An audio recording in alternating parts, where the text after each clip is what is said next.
citizens, and thanks for tuning in to Nindie Nation. I'm Jeff, and today on episode 111, we're checking out every new indie game for the Nintendo Switch releasing from April 18th through the 25th. After that, we'll head over to the eShop and find some of the week's best deals to help you find just the thing to keep your Joy-Cons synced. Nindie Nation hits YouTube each and every Tuesday with an audio-only podcast feed hosted by our friends at the Nintendo Village. You can find us on Twitter and Discord, and every Thursday at 10 p.m. Eastern, we stream some of the week's new releases over on Twitch. Links to everything are in the YouTube description, and if you appreciate what we do here, please don't forget to like the video, subscribe, and share Nindie Nation with others. As you probably know, last week we got a surprise Indie World presentation, so in addition to the usual titles slipping between the cracks, we've got a couple of Shadow Drop titles to check out as well. So before we dive into the week's new releases, let's kick off episode 111 of Nindie Nation by taking a look at the 13 neglected Nindies that released since episode 110. We had 3 games Shadow Drop from the Indie World presentation on April 14th, so let's touch on those first. There Is No Game, Wrong Dimension is one of those comedy-driven games that is probably more of an experience than it is a game, hence the name. You basically work your way through a bunch of mini-games while breaking the world created by a game developer while said game developer yells at you about it. It's developed by Draw Me a Pixel, and it released for $12.99. Without a doubt, the biggest game to Shadow Drop, and one that many of us probably saw and thought, wait, this wasn't on the Switch yet? Is Fez by Polytron. I'll just say this, if you like puzzle platformer games and you haven't played Fez yet, do not hesitate and throw $13.49 at this as soon as you can. It's a 2D puzzle game in which you can rotate the world around you and was one of the preeminent titles released back in the heyday of Xbox Live Arcade. Fez has accumulated more awards than almost any indie game over the years since its original debut, and is a treat through and through. If you like what you see, go get it. And the Indie World title that I'm most curious to see reviews of, though, is The Longing by Ash Games. You're the last servant of a people who must wait out 400 days in a cave to awaken your king. With a really unsettling art style, you play as a shade who engages in puzzles, mining, and other general slice-of-life or survival game activities to put the gameplay somewhere between Terraria and Don't Starve. The biggest differentiator with The Longing is that the game's clock plays out in real time, meaning this game will last you over a year. Initial impressions are mixed, but it did receive decent reviews when it released on PC in 2019. If you've picked this one up, I'm very curious to hear what you think. Other than those 3, we have our usual neglected Nindies to tackle, and Get Ogre It leads the charge. You get it? Get Ogre It? With a crude 8-bit art style, this is a dungeon crawler where you try to escape out of 4 themed areas, each with their own boss battle. It's developed by Croy Apps, released for $11.99, and is a dungeon crawler that comes complete with procedurally generated levels, roguelike mechanics, and RPG elements. Nice to start the week off with one of those so early, isn't it? We've been talking about genres that seem to be gaining steam recently, and another that seems to be on the rise is the road trip genre. Last week, Versus Evil, a quality publisher best known for the Banner Saga, published Hitchhiker, a mystery game, for $19.99. This low-poly adventure by Mad About Pandas reminds me a lot of the classic Interstate 76. There's a lot of narrative and environmental puzzles, and the mystery teased in the trailer is pretty intriguing. Go check it out. An easy recommendation on this list is Savage Halloween by Second Boss and Cubite Interactive, which launched with a 50% discount for $2.49. You play through a side-scrolling run-and-gun with heavy inspiration from the classic Contra titles, and try to send the monsters who invaded your Halloween party back to the world they came from. Early impressions are positive, and the price is right, so for $2.49, Savage Halloween seems to be like a safe pick for impulse buy of the week. Our friends over at Akupara Games, the publishers of Spench, have released a spooky, pixelated detective game this week developed by Spooky Doorway. The Dark Side Detective, A Fumble in the Dark, revisits a classic dark comedy point-and-click detective series. This should be right up your alley if you loved the classic LucasArts games of the early 90s, and it released for $12.99. Moving into the Nindie No-Nos, these are the titles we recommend under no circumstances, but the first two I'm a bit on the fence about. Angry Golf is a 3D platformer that's set up to look like a golf game, but it's really just rolling a ball through an obstacle course. It looks pretty janky, but it's only $5 and is developed by Taro Lunka and published by Ultimate Games. Zombie Vital DG is a really weird one, not only in name. It's one of those Dungeon Master games where your goal is to create a dungeon that automatically controlled heroes can't escape from. These games can certainly be pretty fun, but the interface here looks so cumbersome. I can't tell if Studio GIW is actually just showing the PC version in their trailer. It might be fun to make your own dungeon, don't get me wrong, but it's really hard to recommend this one without seeing more, and Mediascape's price tag of $14.30 is just too high to take a chance on. And then Ocean Media has 2 hidden object games this week, neither of which are likely worth your time. The Seven Chambers has something to do with a girl falling into a coma and has a bit more puzzle elements to it for $9.99. And the other $10 title is just straight up find the hidden object. It's called Emily Archer and the Curse of... You try it. Lastly this week, I hope Piotr Skalski washed his hands after crapping out the handheld-only Connect It for $2.99. I think this is the exact same color and shape game from last week, but with a different name. And of course, we can't talk about poop without mentioning our friends at PixArts who released Archery Blast, a target shooting archery game for $4. But some of those look pretty solid. Fez is likely to do great numbers and will hopefully reach a whole new generation of gamers. Savage Halloween is our cheap impulse buy pick of the week, but what do you think? Let me know what you're picking up in the YouTube comments. With that out of the way, citizens, it's time to dive into not only one of the larger new release lists as of late, but also one with some of the highest quality we've seen in a long time. These are the 27 Nindies hitting the eShop from April 18th through the 25th. With no new releases on Monday or Tuesday this week, the eShop gets flooded starting Wednesday the 21st. The first game of the week is developed by Nindie newcomers Neobird and publisher Bumble 3. World Splitter is a 2D puzzle platformer that goes all in on the dimension-shifting parallel world stuff that those of you playing through Guacamelee know all too well. Unfortunately, the visuals here are barely enough to qualify as a flash game or like an early mobile game. It might be fun, but with the lackluster presentation, I find it hard to recommend this one for $19.99. Another Nindie newcomer this week is Mick2 Games, which I have no idea how to say. Bracket, Mick2 Games, bracket? Why do developers do this? Anyways, Palindrome Syndrome is my favorite Seattle grunge band and is also a first-person escape room experience, but this one has better visuals than we usually see and a pretty neat sci-fi premise.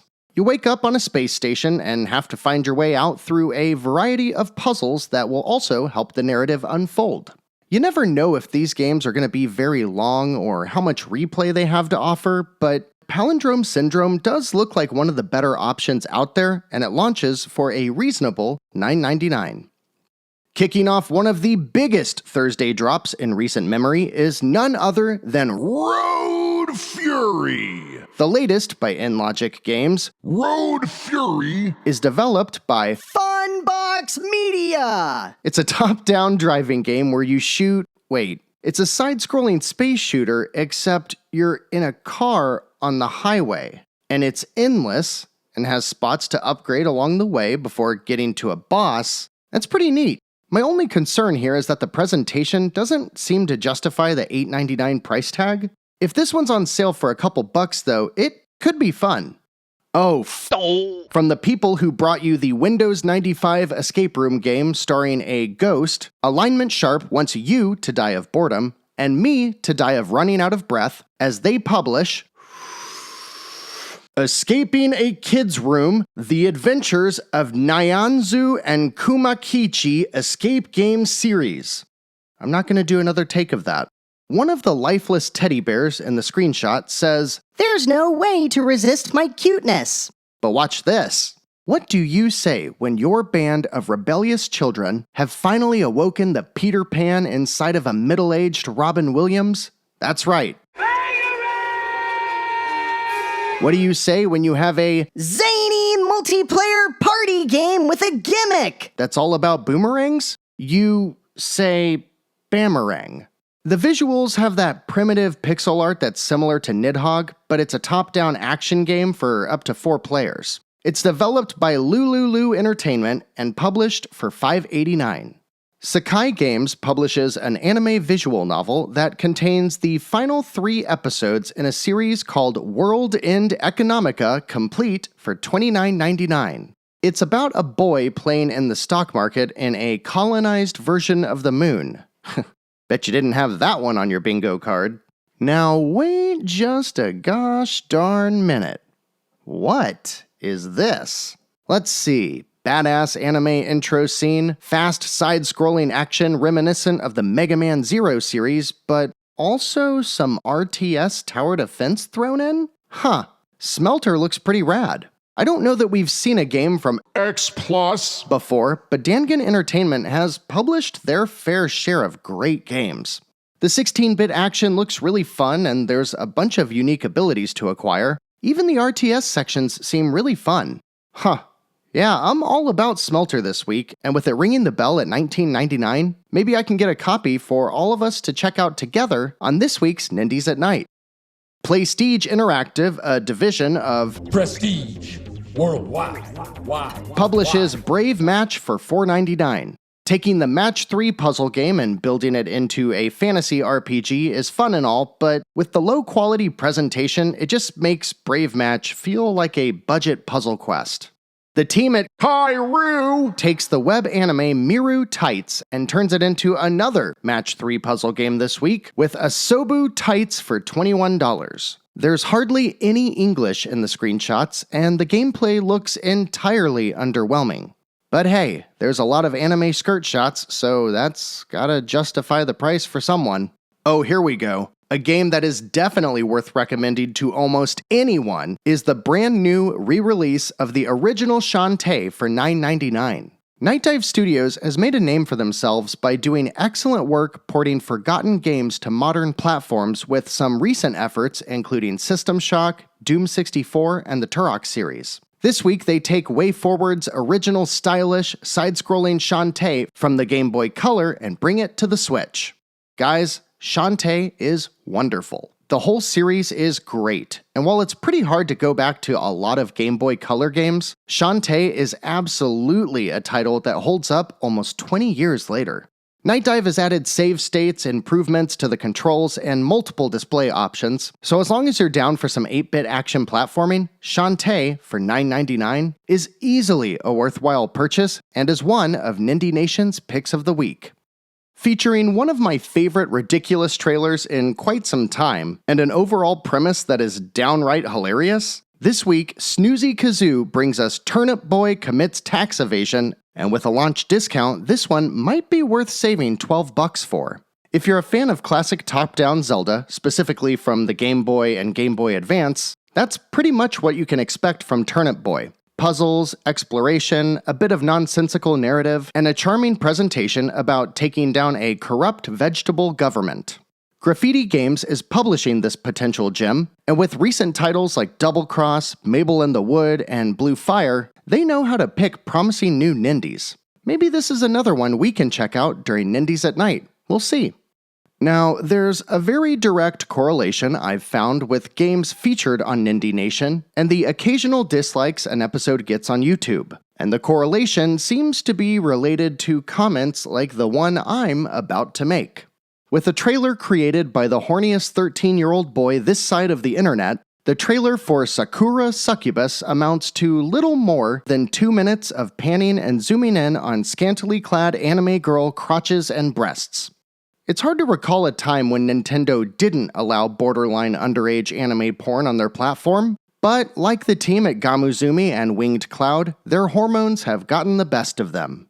The entire game, if you can call it that, is a visual novel where you are the quote-unquote photographer boyfriend of 3 social media vixens.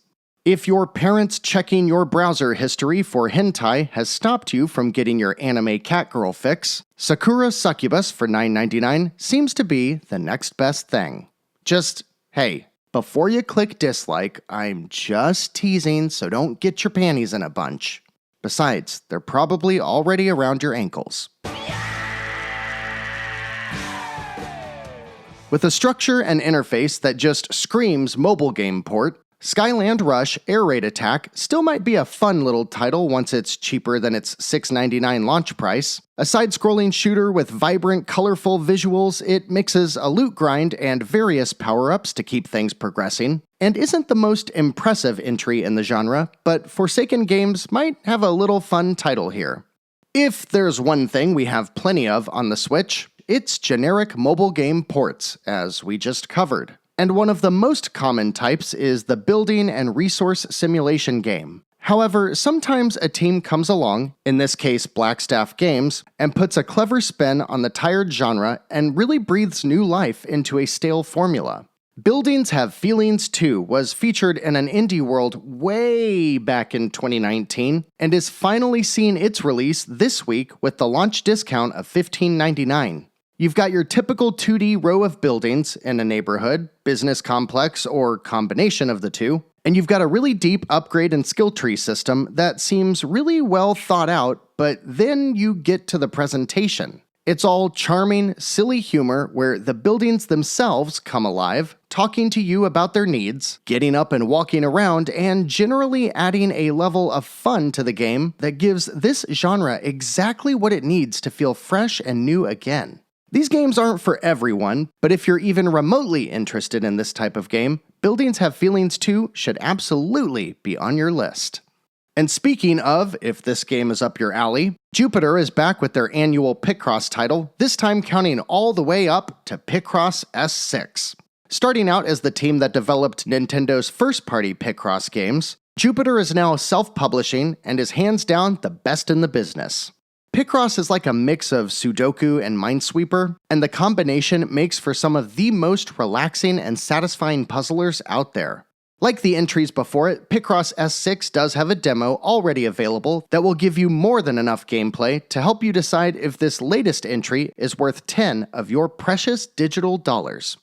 Stormseeker Games brings what was one of the most prominent types of games on the 3DS to the Switch this week with their first-person, turn-based, dungeon-crawling RPG called Infinite Adventures for $14.99. If you want a super deep, seemingly endless turn-based dungeon crawler, it seems like that's exactly what you're getting here. The artwork itself is nice, but the overall presentation and the way it's all pulled together leaves a bit to be desired. There aren't as many of these games as there used to be, and while you could definitely do worse, I'd say unless you're ready to dive in right now, maybe throw Infinite Adventures on your wishlist and wait for a sale later. Jondu Soft publishes a 3D voxel adventure this week whose description is one of the biggest grammatical train wrecks I have ever seen. Mystic Fate launches for $9.99 and basically looks like Minecraft turned into a third-person action-adventure, but with a very low budget. Indie Nova gets right to the point with their description for this week's $12 release. They say Devil Slayer Rexasi is a top-down action game with procedurally generated dungeons, profound roguelike mechanics, and intuitive soul-like fighting! Well, they almost nailed it, and there's no denying that this one includes RPG elements, so we'll let it slide. Devil Slayer Rexasi is a Diablo-style dungeon crawler that looks great on paper, but in action, I'm not so sure it can deliver the gameplay we've come to expect. The Toho series is back this week, the anime series that usually spawns bullet hell shooters and the excellent Metroidvania Luna Knights. Toho Hyoibana Antinomy of Common Flowers, that's a title right there, is a 2D one-on-one fighter that looks like Marvel vs. Capcom. Published by the series owner Phoenix and developed by Twilight Frontier, it releases for $35. The last game for this week's Big Thursday drop is developed by Plitka Games and published by LLC Curator.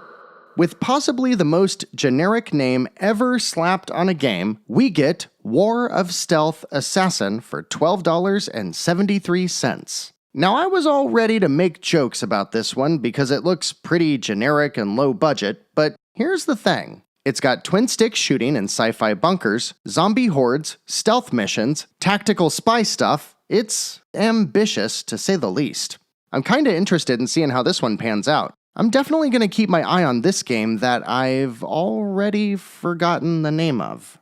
7 more titles round out the week on Friday, April 23rd, the first of which is by Nerd Vision. With a name like Dungholes, I was really expecting something we could poke fun at, or maybe even something that was a bit silly. But alas, it's just a top-down pixelated puzzle game that looks like all the other games we cover like this every week. I guess we don't need that I need Kippy for my bunghole. soundbite after all.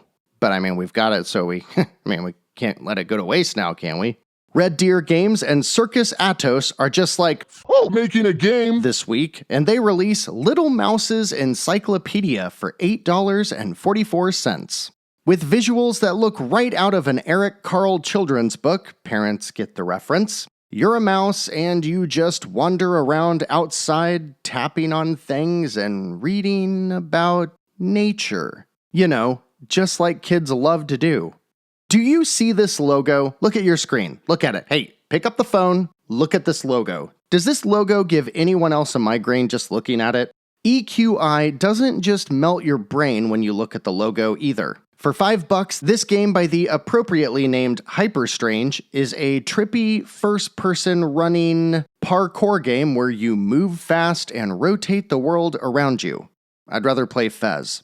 Chili Dog Interactive partners with Huge Pixel this week to release Dead Dust for $4.99. The description for this game is quite a walk, so I suggest looking it up, but it's really long, doesn't make any sense, and might be offensive to some people, so I'll just leave it out. The game, though, is a Western mixed with some sci-fi elements, kinda like Will Smith's Wild Wild West. It has some twin-stick shooting, some side-scrolling shooting, some top-down hacking and slashing, and might not be too bad for a throwaway $5 game. Wonderland Kazakiri is a Nindie newcomer, a duo out of Japan who have released their first game, Dungeon and Gravestone. If you've seen Minecraft Dungeons, or if you can recall the PS3 Atlas title 3D Dot Game Heroes, there's a lot of similarities between the two. It's an isometric dungeon crawler with voxel graphics, those oversized 3D pixels for those of you new to the term, and it looks kind of fun, but none of the text surrounding this game makes a lick of sense, and it's $25, which is way too expensive. I think it's a Nindie trifecta, but I can't really confirm, so we'll just say it's a hack-and-slash dungeon crawler with potentially procedurally generated levels, most likely roguelike mechanics, and I think the inventory screens make it safe to say that this game has RPG elements! But really, guys, maybe describe your game if you're going to position it as one of the most expensive indies out there. Just a thought. Lastly, we've got 2 games that I'm at the very least pretty interested in checking out. The Skylia Prophecy is certainly a lower budget indie developed by Seven Raven Studios, but that's okay because it only costs $5.59. As a side-scrolling action RPG, the description constantly references Souls difficulty, but it's hard to tell if it's actually a Souls-like or even a Metroidvania. It does look like it's worth checking out though. And then, Cascadia Games teams up with Dragius Games to publish a promising yet simple Mega Man-inspired action platformer called Moon Raider. I get a lot of Metalloid Origins vibes from this, which is good, and Moonrader seems more straightforward, focused on getting from point A to B than it is the exploration and revisiting of levels. It's $10 and that gives me just a bit of pause, but I've asked for a copy to check out, and depending on impressions, it'll at the very least be a game to throw on your wishlist. After a few mediocre weeks, there's a ton worth checking out here. Shantae, Smelter, Picross, even Turnip Boy all look great. What's jumping out to you? Sound off in the YouTube comments and let me know what you're thinking of checking out or what you might like to see on Nindies at Night. Before we get into the deals, a quick note. Starting next week, I'm going to try breaking Nindie Nation up into 2 weekly videos. The new releases on Tuesday as usual, and the deals either Thursday or Friday to coincide with the week's newest sales. This week, however, we're going to keep things as is because we're seeing waves of great deals stemming from last week's Indie World. Today's list will focus on games that are expiring first and those that aren't getting enough attention elsewhere. So with 956 games currently discounted on the eShop, these are our picks for 9 of the best indie games at their lowest prices ever through April 26th.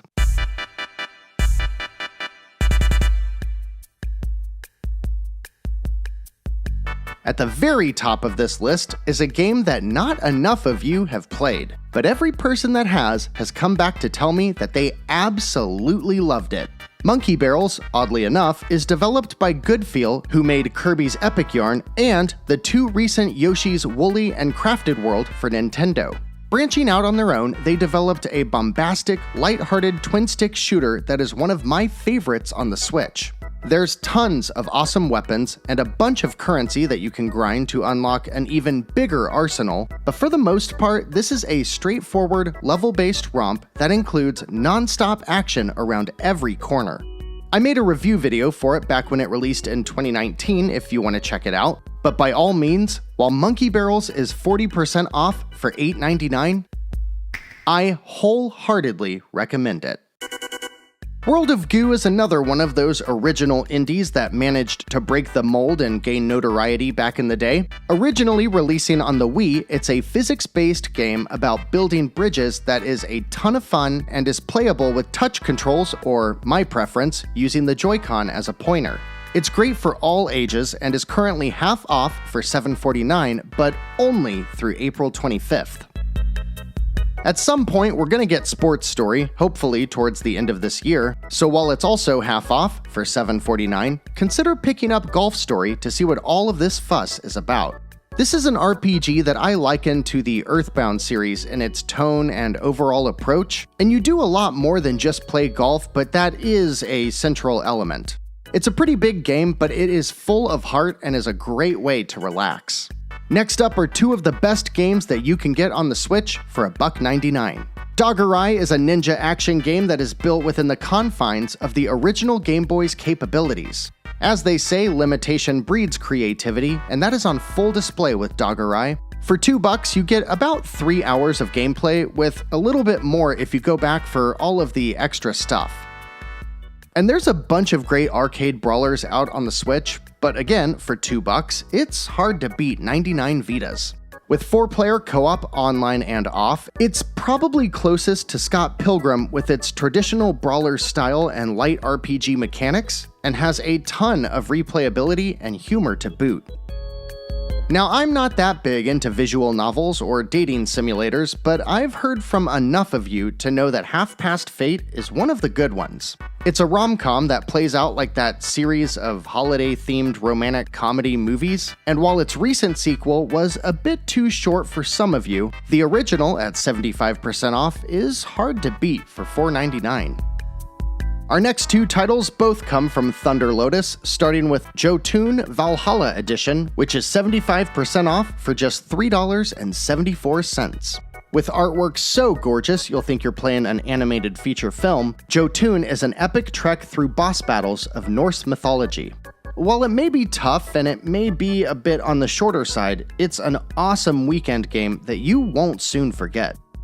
Similarly, the same team created the more recent Sundered, which is also 75% off for $4.99. I know that not enough people have played this because I barely ever hear it mentioned in the lists of the best Metroidvanias on the Switch, and it absolutely deserves the praise.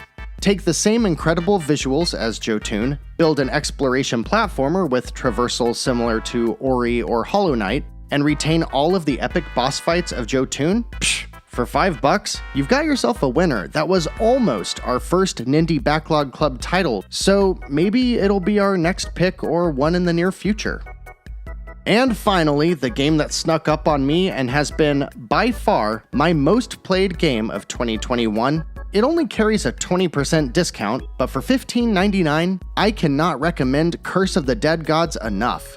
It's a top-down dungeon crawler with deep, methodical combat that relies heavily on dodges and parries while also giving you a treasure trove of weapon types and abilities to unlock. It might be the hardest game that I've ever stuck with for this long, so if you like what you're seeing and you're willing to take some punishment to learn the game's systems, now is a great time to jump in as they just launched a massive update that includes a bunch of crossover content with Dead Cells and makes an already amazing game even better. Oh, and I almost forgot to say, it's a top-down dungeon crawler with procedurally generated dungeons, roguelike mechanics, and RPG elements! Pretty good list of deals if I do say so myself, but they all expire on the 26th with World of Goo on the 25th, so act fast and we'll check out more of the Indie World sale next week. Let me know what you're picking up in the comments or over in our Discord channel, and let's talk about it. We're wrapping up the Nindie Backlog Club and recording our community-based content later this week, so if you're not checking Discord, please jump in there, because as soon as this episode goes live, that's the next task up on Nindie Nation's docket. Speaking of, be sure to find us on Discord, Twitter, and right here on YouTube, where new episodes drop each and every Tuesday. There's an audio feed hosted by our friends at the Nintendo Village if you prefer listening to the show, and be sure to check them out for even more great Nintendo content. This Thursday, we've got a bunch of options on the table for Nindies at Night: Savage Halloween, Moon Raider, Shantae, Smelter. Let me know what you'd like to see, and come join us this Thursday at 10 p.m. Eastern at twitch.tv/Nindie Nation.